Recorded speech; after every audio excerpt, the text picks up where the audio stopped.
At the beginning of the story, we're shown a group of humans who have managed to survive in a post-apocalyptic world. They live as a tribe in a very simple way, without any technology, after nuclear experiments in the past ended in a massive failure. In this situation, the remaining humans have to be careful, especially avoiding contact with certain animals. Some animals are known to carry diseases that can turn humans into mutants.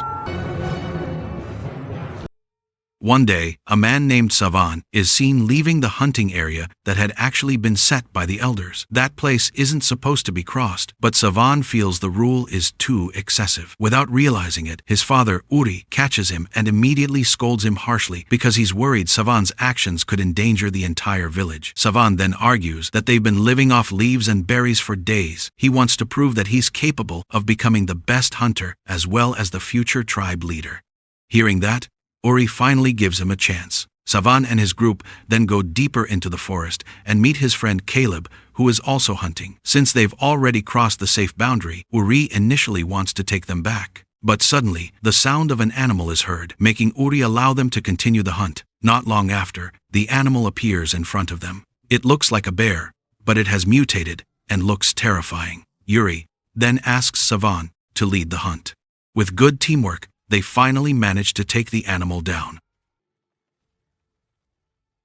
After the hunt is over, Uri says that the meat will be distributed by Savan and Caleb, since thanks to both of them, the animal can become food for the village. But the situation changes when a friend of theirs comes from deeper in the forest already infected. The friend asks Savan to end his life so he won't turn into a mutant. Savan can't bring himself to do it. Suddenly, a spear flies out from the forest and kills him instantly. This makes Savan angry, but they choose to return to the village right away without realizing that a mysterious man named Amal has been secretly following them.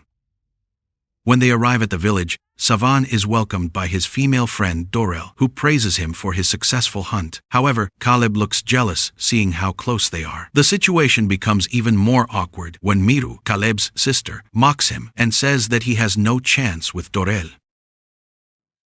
Meanwhile, Uri is discussing things with the elders. He tries to convince them that their tribe needs to move to a safer place soon because he feels the mutants are starting to get closer to their territory. But the elders refuse, as they believe the place is still safe and there's no better location. The argument makes the atmosphere tense. Caleb then expresses his desire to determine his own fate, like his father, Jarrett, who once left the forest to seek the truth. But the elders respond sarcastically and say that path will only lead him to death.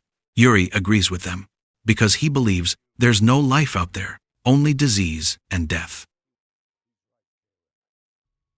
At night, Caleb and Miru talk about their father. They believe that there's actually a better life out there. Miru agrees with that idea.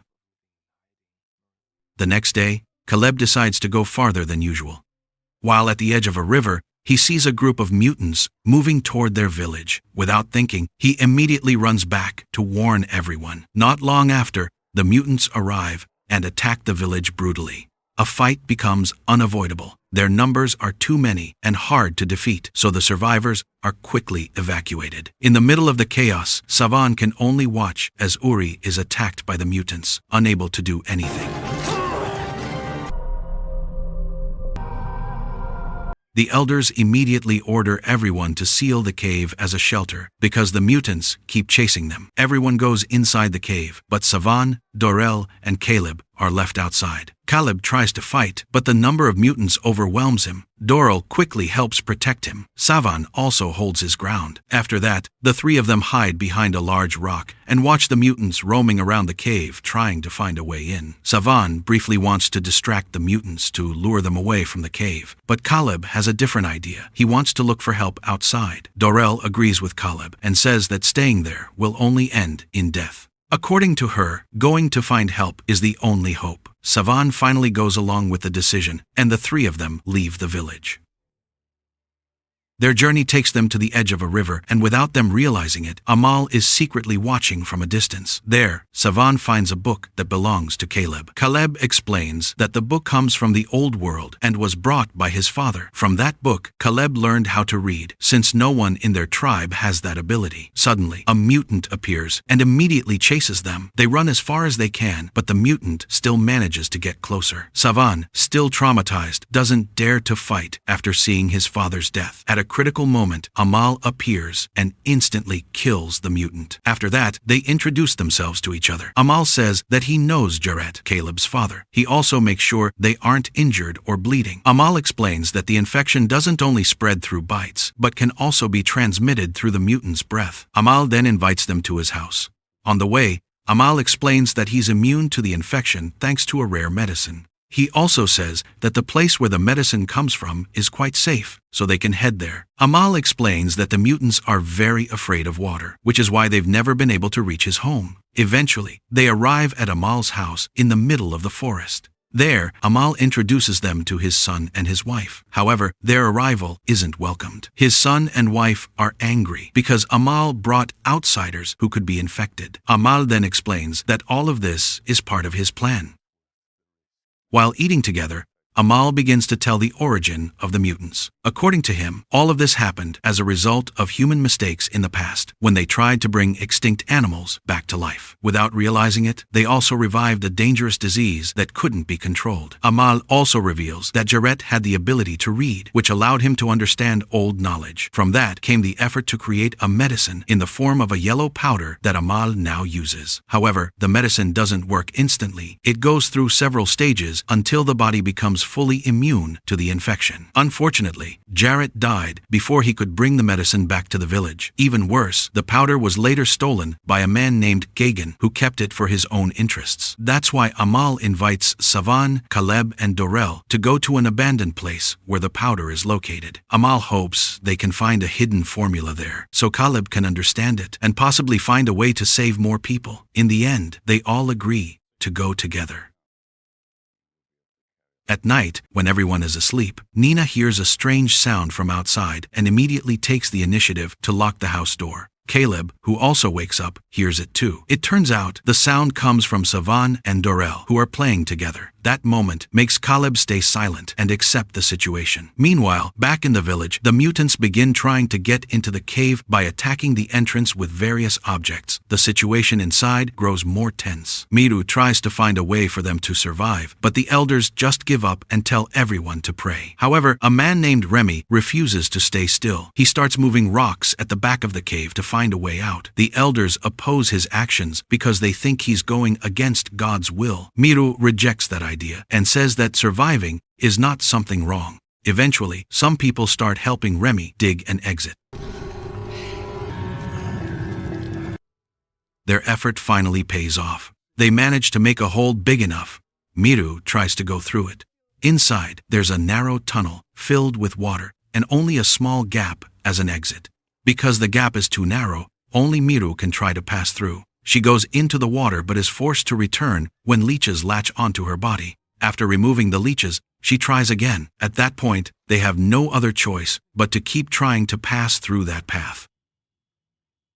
On the other side, the elders watch the mutants' movements through gaps in the wooden barrier. Without realizing it, one of the mutants slips its hand inside and tries to attack. They immediately fight back by stabbing it with a spear. But after that, one of the elders is seen injured and starting to bleed. That becomes a sign that the elder is likely already infected. Meanwhile, Miru's friend, who managed to pass through the water path with Remy, starts having a nosebleed. Even so, they manage to find a path leading outside. Unfortunately, the area above is already filled with mutants, forcing them to quickly go back down. In the chaos, Miru's friend falls and breaks his leg. He refuses help because he doesn't want to slow the others down. In the end, he chooses to sacrifice himself as bait so the others can escape. Miru and Remy continue escaping through the water path. Her friend is eventually caught and eaten by the mutants, while the mutants go back to chasing Miru and Remy. Luckily, they stop when they reach the water. Miru and Remy finally arrive at the first cave, but what they find is many villagers already infected. The elders ask for help, but Miru refuses. She knows there's no way to save them,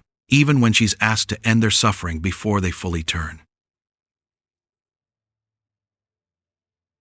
On the other side, Amal, Caleb, Dorel, and Savan begin leaving the house to search for the vaccine powder. They use Amal's raft to travel along the river. However, their journey doesn't go smoothly. A group of mutants spots them and starts throwing rocks. Luckily, the mutants are very afraid of water, so they don't dare get close. By rowing as hard as they can, they finally manage to get away and escape the quit.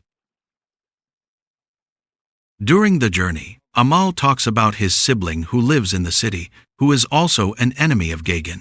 Amal knows how to call them. When they arrive at a certain place, Amal lights a flare from the top of a tower as a signal. But before they get any response, the mutants start arriving. Amal immediately tells the others to run. Caleb hesitates to leave Amal, but Savan makes him realize that they won't be able to fight that many mutants. In the end, Savan pulls Caleb back to the raft and they're forced to leave Amal behind. Amal, who is left behind, tries to hide inside a hole. The mutants keep attacking him from outside. One of them even manages to get inside the hole with him. Quickly, Amal kills the mutant using an arrow, but after that, he ends up trapped inside the hole, covered by the body of the dead mutant on top of him. Meanwhile, Savan, Dorel, and Caleb continue their journey on the raft. Along the way, Dorel's condition starts to worsen, and she gets a nosebleed. On the other side, Amal's sibling finally arrives and manages to save him. Amal then explains that he has found someone who can read and must be protected. Meanwhile, Savan and the others arrive at the ruins of a city. There, they see a society with very strict rules. They briefly see a man being punished for stealing and then trying to escape. They try to chase him and ask about the yellow powder, but the man refuses to answer because he's afraid of the consequences. He chooses to run away, and Savan, who tries to chase him, eventually loses track of him. After Savan returns, he sees that Caleb and Dorel have already been captured and are about to be taken by the guards to meet Gage and his daughter, Giselle. In front of them, Gage firmly says that he has no intention of giving them the yellow powder. Caleb tries to convince him by explaining that he is the son of the creator of the powder. He's also the only one who can read, so he has the potential to make more of it. But Gage still refuses. To him, the powder will only be used for his children and grandchildren in the future. Gagen's decision only changes when he sees Dorel's condition, who is already dying. From that point, Gage finally agrees to give them the powder. Not long after, Savan manages to sneak in and tries to talk to Giselle. He asks her to show him where the yellow powder is stored. At first, Giselle refuses because she's afraid of her father. But after seeing Gagen's cruel behavior for herself and learning that the powder is actually stolen, Giselle starts to change her mind. She eventually agrees to help Savan to save others. Giselle takes Savan to one of Gagen's safes, but Savan gets suspicious because the safe looks dusty, as if it hasn't been opened for a long time. This doesn't match Giselle's story that her father takes the powder every day. They search several other rooms, but find nothing. Giselle believes the powder is hidden somewhere else, and from there, they begin to form a plan.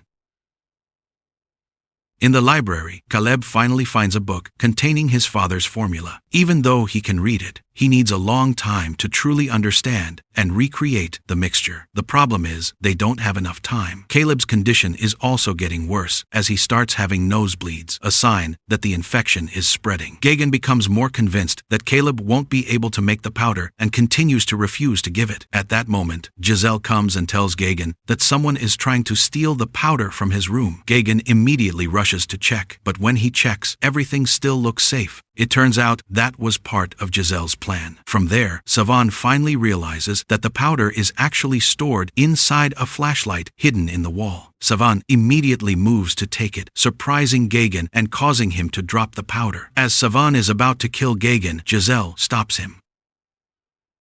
After that, Giselle immediately treats Savan, who is starting to get infected.